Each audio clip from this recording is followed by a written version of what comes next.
Hi everyone, my name is Elizabeth and I'm back with another video revisiting The Time Turner by Sarah Ali on Quotev. Now this is a Harry Potter fanfiction that I read back when I was in high school. Quotev is very near and dear to my heart. No one can tell me otherwise because it was the first site that I ever used to write stories. I wrote original works at first, such as The Puppet Master, Ola Mondra, which originally was called The Test Subject, was on there as well. So it has a special place in my heart, and so if you're looking to write a fan fiction or an original work and you want to publish it online, I think a great site to do that is definitely Quotev. And I also write on Wattpad, on fanfiction.net, but I got to those sites later, and I feel like Quotev is a very happy medium between Wattpad and fanfiction.net. Now, fanfiction.net, I love the way that it's organized, but the community on Quotev is very unique, and I feel like there's a special positivity, a special type of love that only exists on Quotev in particular. And Wattpad, I just can't stand the quality of writing on there. I got pretty lucky with the algorithm with my Hell of a Boss fanfiction. It has so many views, so many likes and all that. It just, it's amazing. It's great. It feels nice. But it's really just not the same as the other websites that I prefer to use. So there's that. Now back to The Time Turner.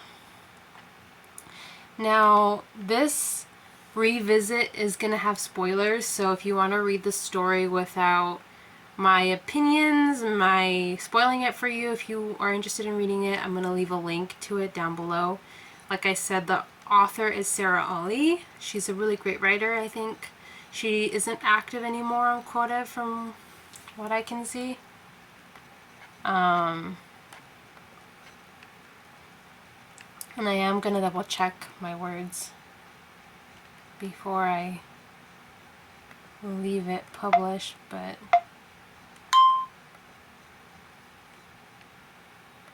Sarah Ali, she was last active in 2019 and she joined in 2011. The Time Turner is one of her more popular works. It has 10,244 hearts. Oops. And it has 6,292 comments, so it has over 3 million reads. And yeah, her other works are not as popular, surprisingly. But The Time Turner is definitely one of her bigger hits, which is, great for her. She wrote a really great story. And now, I didn't realize that at the time when I first read it, but the notion of Hermione traveling through time to stop Voldemort from becoming Voldemort, I don't know whose original idea that was. I don't know that we'll ever know when it comes to fanfiction, because when you look on fanfiction.net, I found another story that was similar to it. I could not find it before recording this, but if I do, I will link it. But I wasn't able to find the exact story that I liked a lot that had a similar premise, but still at the time it was just a cool idea. I was like, oh my god, Hermione going back in time to stop Voldemort? Like, that would have been a rad story independently of the whole Harry Potter series. Like, that's a really interesting story. So I found that premise, I've always found that premise to be very interesting. I wish I had thought of it. I hadn't, and because I hadn't thought of it, I'm never going to write a story about it. Because, when I write fan fiction, I like to add something original, something unique to me. Something that hasn't been done before. And so with Harry Potter, I would love to make an audio drama for Harry Potter. So if you have any ideas, send them my way. But that aside, I've always thought this story in particular would be great for an audio drama. I even asked Sarah if I could use her story as an audio drama. She never replied. And so without her permission, I kind of don't feel right doing it. At the same time, we'll see. If you guys really like the story and you want to see it into an audio drama, maybe we can do it. It's a fan fiction. It's You know, it's kind of like with the Downton Abbey audio drama was my fan fiction that I did, and it's not like we're gonna own the rights and we're gonna like make a whole production. It's just something for fun. That being said, that the first chapter sets up that premise of Hermione going back in time and Harry and Ron aren't gonna go with her, which I thought was great too, because it was like, you know, Hermione getting to do something for herself, because all throughout the series she's just like a supporting character, and she could really be a main character. So for chapter 2, my real thoughts were that it was very smart of an idea that Hermione wouldn't use her real name in any way, shape, or form. But a discrepancy, which is interesting because sometimes when you write things you don't notice, but there was a discrepancy where she has a last name that is invented for her. She didn't invent it herself. It's just magically invented, and it's like, where did this name come from? And that's something I remember about the fan fiction from fanfiction.net. She goes through this whole arc of where she gets her last name and her backstory, and it all ties together, and fooling Riddle, having this fake family and this fake life that ends up being real for her in that time period. But it doesn't happen in this story, and so I feel like that's where it kind of lacks. But either way, it's still a good story, so if you can look past that, then it's all good.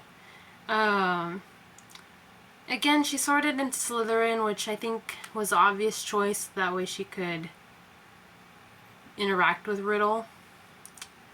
If she had gotten into Gryffindor or Ravenclaw like she had wanted to in the story, the author would have really had their work cut out for them, trying to make them interact with each other. So it was just the easy choice, so I'm not going to comment too much more about that. And in chapter 3, Hermione's reaction to Tom Riddle being a monster is pretty...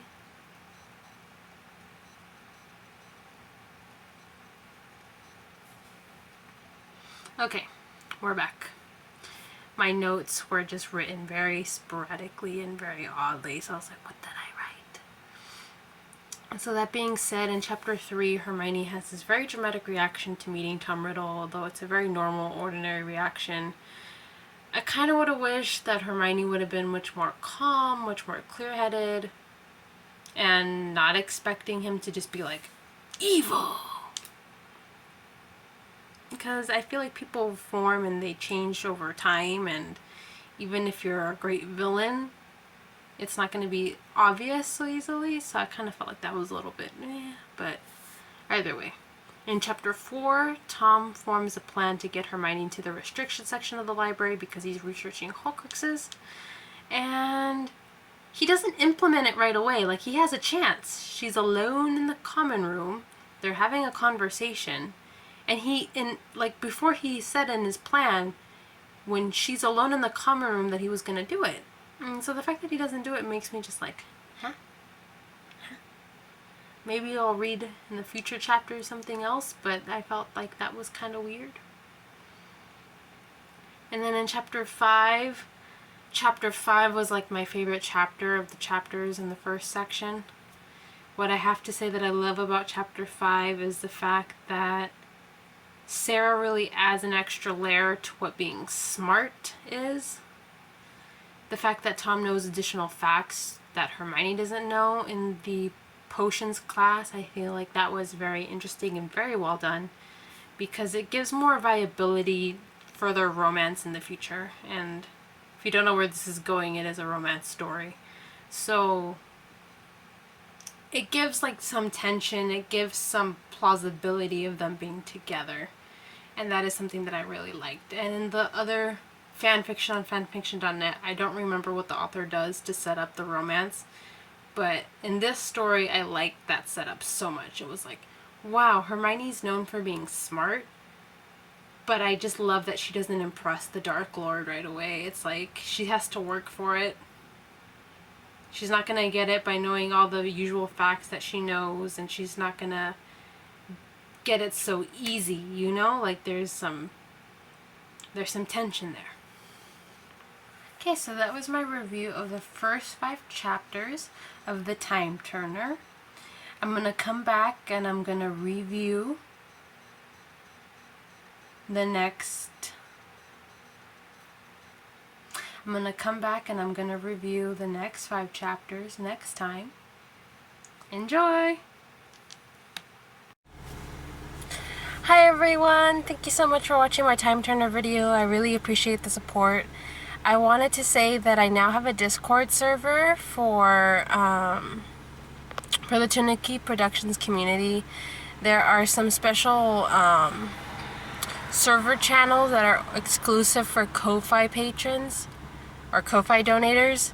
So there's the $1 a month tier, which gives you special access to my stories on Quotive and Wattpad and on fanfiction.net. And there's the $5 option, which is more tiered for you guys. It gives you special access to audio drama scripts. I'm currently working on 2 audio drama scripts. I want to update you guys on that. One of them is for Legend of Korra. It's called The Blood Bandits. And the second one is for the Yu-Gi-Oh! Anime series. And it's called The Mission. So if you guys want to get an exclusive sneak peek on that, be sure to donate. And I always appreciate one-time donations as well. And I just want to emphasize that the donations are to help pay for everyone involved in the project, so they don't go to me directly at the moment. I'm not making any money off of YouTube. That's not what I'm here and about right now. I will let you know when that changes, but it'll go for paying voice actors, for paying for the music, the artists, which right now I've just been paying out of pocket. So if you guys want to help with that, go for it.